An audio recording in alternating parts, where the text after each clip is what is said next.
Graham Vincent, violin maker and musician. Yeah, back to being a viola maker again today. So this is like the second one about the viola that I'm making. I've been sort of doing a few bits and pieces on it. Let me just show you. The rib garland is all done now. Linings are in. I've just used that to mark up the fronts and the back. I've done because I was mucking around sort of doing bridges a few days ago for something else. I'd done the bridge for it as well. And then yesterday I carved the scroll for it. Plan today is to cut these out, thickness the edge down to about 4mm and get the shape right, take the edge down, the platform on the edge down to about 4mm, and then start the process of shaping the outside of the front and back plates. So what I'm hoping, nice busy day today, what I'm hoping is to get to the end of the day with a large part of the shaping done. So that's the plan. Let's see how it goes. I'm back doing the voiceover as well. The way I do these videos, I mean, basically is I just shoot a load of stuff and then cobble them together really quickly with a minimum of editing. But I'm finding I mean, obviously I've got to watch them through as well just to make sure that it's coherent. But it's quite useful just being able to chat my way through as I watch them. Broke the bandsaw blade. Oh yeah, I remember. Yes. It's funny. I mean, I had the last bandsaw blade I've had has lasted for like 6 months, and then I've got this new supplier. I bought two, and this one snapped in about 45 minutes. Although it did cut beautifully, I have to say. And then the one I put in as a replacement is also now starting to make an ominous kind of nick nick nick nick noise as it goes round. So it's obviously got a kink in it or something. As I've said before, I don't work from patterns, arching templates. So we're now at the stage where it's lots of planing and scraping and exploring the shape and getting it the way I want it. It's coming on nicely. I've done a very rough carve on the front. So yeah, things are moving on.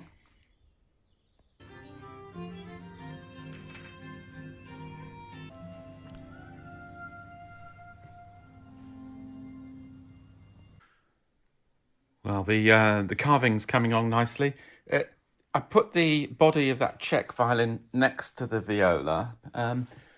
This is only a 15-inch viola, but because of the additional thickness and because I've elected to carve quite a deep front and back, I don't know. It's funny that it's not really showing up on the screen quite so much, but the viola just seems like a massive instrument next to the violin, even though it's only 1 inch longer.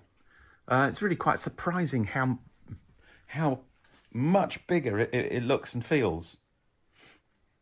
Anyway, it's coming on nicely.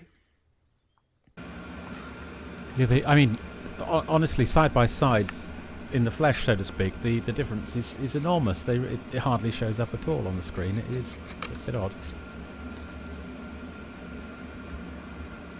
This is quite a lot of looking at my hand, I'm afraid. I didn't realise that I'd set it up with the camera in the wrong place. I'm working on the edge work at the moment. This is one detail which I find it really easy to rush if I'm not careful, and every time I do I feel very disappointed that I have. So I'm making sure I take my time and get the exact effect that I'm after this time. It's looking good so far. I think the way that the pear wood is so smooth and even and homogeneous kind of means that this detail has, well, it kind of shows up everything about this detail, shall we say. So I think what I'm trying to say is the pear wood is not forgiving for laziness on this detail, I guess. That's what I'm trying to say.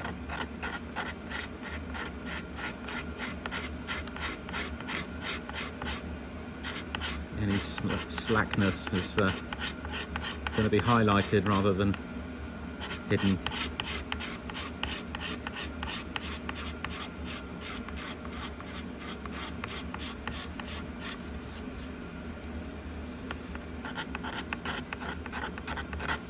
It's funny, this bit, watching this back now, really does, it reminds me how much I still really love making violins and the actual process and so on. I mean, this probably looks as dull as anything to anyone who's still watching this video, but it's if you're actually there doing it, it's quite absorbing. It's I suppose therapeutic. Yeah, really love it.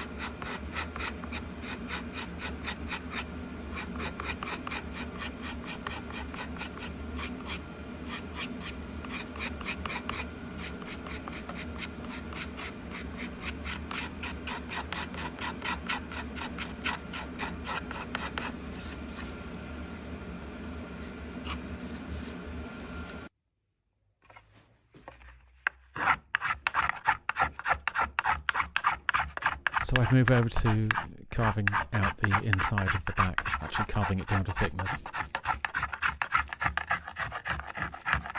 I've gone straight in with planes, and then later on subsequently I moved to scrapers.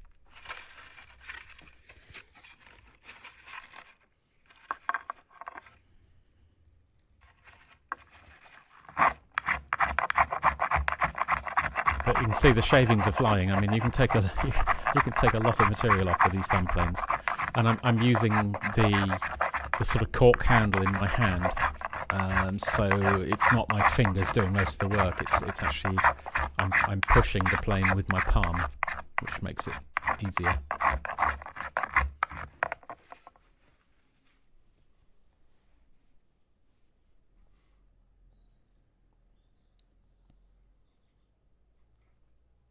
I think there's quite a lot of tea consumed in my workshop.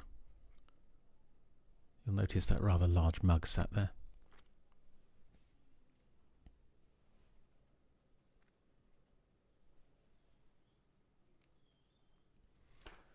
I keep wandering off into the background, and that's to actually sort of put the little thicknessing sort of marks in it. I think I show that later. See how quickly that's moving to being close to finished.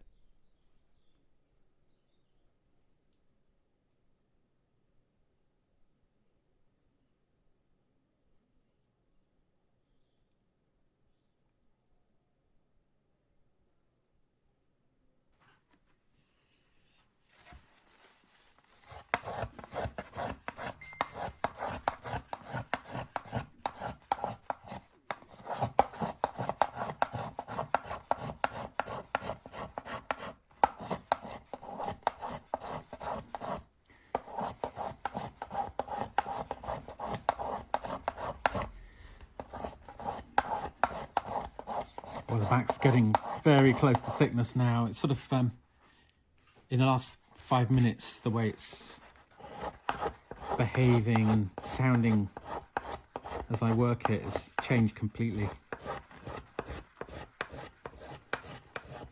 This pear wood is a lovely wood to work.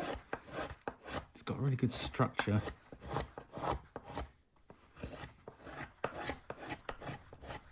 By structure, I think I meant it's homogeneous and works nicely and it's predictable.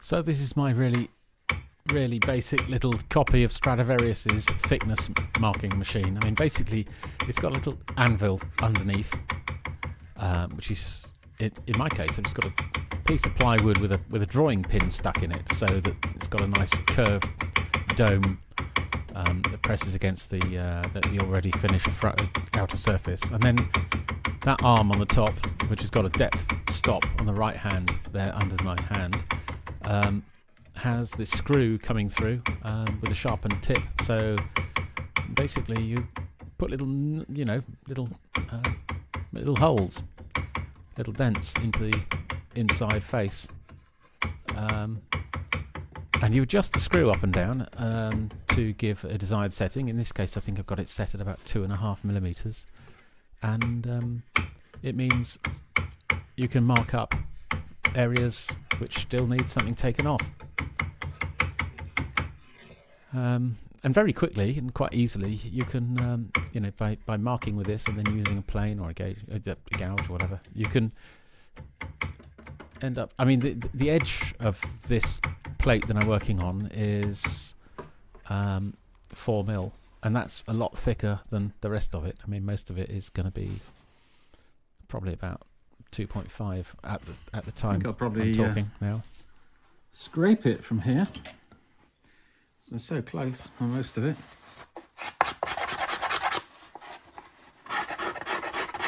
And you can just tell by the sound how thin that is now. You hear how the sound has completely changed from when I was working earlier on.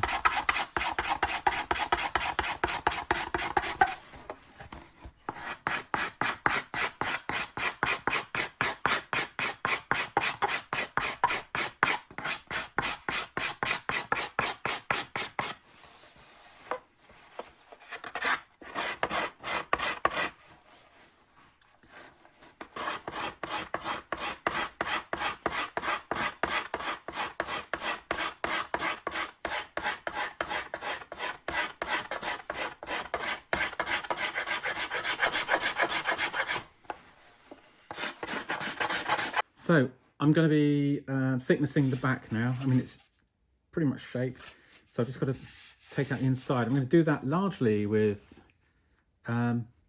planes, because that's what I like using. I mean, people also carve them with gouges. I actually don't find that any faster. I think a well set up plane is a very fast thing. Now, it's not a race, but I am going to do this on a time, what they call time lapse, and I'm going to put the hourglass on. This is a 60-minute timer, so it's not a race, but I use this in the workshop occasionally to keep myself focused, because I have a tendency to drift off and think about all sorts of other things. So anyway, let's see how it goes.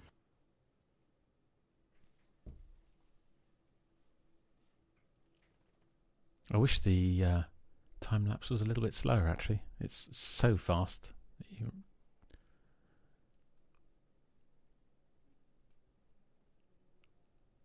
It's quite fun watching the sand going down there. So that's the back pretty much. Well, it's done down to thickness. I will probably clean it up a little bit more before I put the base bar in, but the actual job of thicknessing it is. Did I say done. back? That's the front. I always say take it down until you feel a little bit worried about it, and I think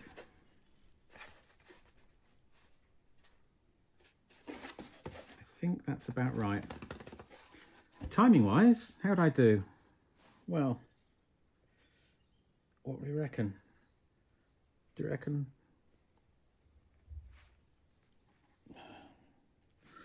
Well, there's at least quarter of an hour left, I think, isn't there? So 3/4 of an hour from start to finish. Jolly good. How is the viola coming on? Well, quite well, really, to be honest. I've done the carving of the fronts and the backs, thicknessing the fronts and backs. All the edge work is done.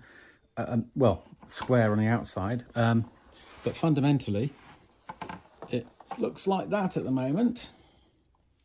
And tomorrow I will be marking out and cutting F-holes, and then it'll be the base bar, and then it'll be just putting the shape on the inside edge of the edges, then putting the body together. So yeah, moving along quickly. The scrolls already carved, bridges cut already. So yeah, it's coming on really well, which is good. Anyway, I'm going to leave it there. I'm getting a bit hungry. It's late in the, well, it's been a long day, and I need my food and a big cup of tea, I think. So I'm signing off. So look after yourselves. Cheers, folks. Bye.